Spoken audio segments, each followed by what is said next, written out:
या निमित्ताने होणार आहेत. पण या संबंधामध्ये अनेक भागामध्ये आता हे चालू आहे, जनगणना पण चालू आहे आणि त्याच्याच बरोबर SIRचं पण काम चालू आहे. आता ह्यांना SIRचं कामाला जुंपलेले आहेत, तिकडे पगार मिळत नाहीये आणि त्यांचं समायोजन पण झालेलं नाही, तर ते कदापि सहन केलं जाणार नाही.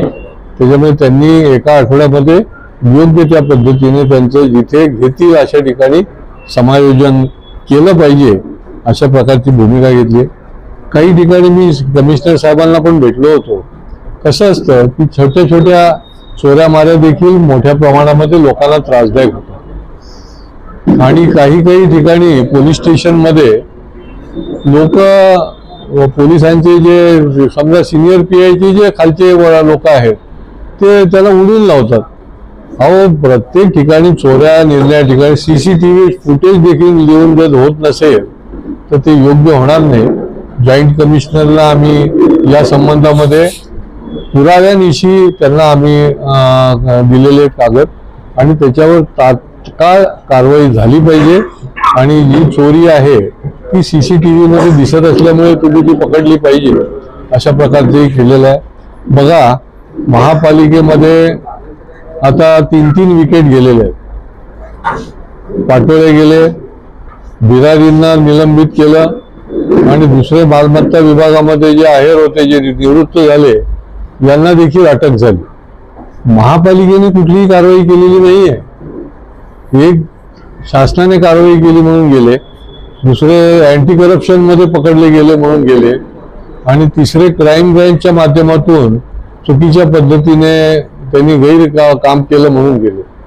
आम्ही घसा तोडून सांगतोय की जे जबाबदार अधिकारी चुकीचं काम करताय त्याच्यावर ताबडतोब कारवाई करा.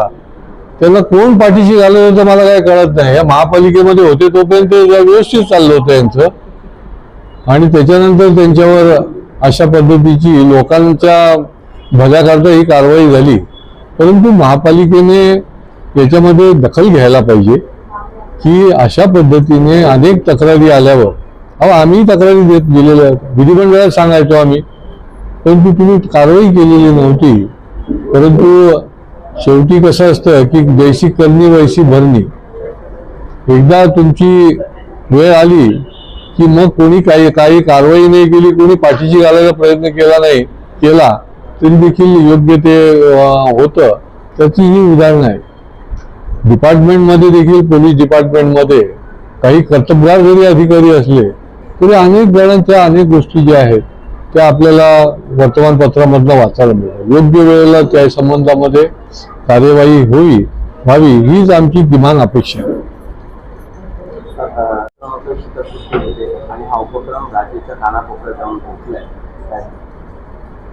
नाही, आता हे कसं आहे की लोकांना लोकप्रतिनिधीने अवेलेबल व्हायला पाहिजे, त्याच्याबद्दलची विश्वासार्हता वाढली पाहिजे आणि एखाद्या काही सगळीच्या सगळी 100 कामं आली, 100 कामं विषय पूर्ण होतात असं नाही.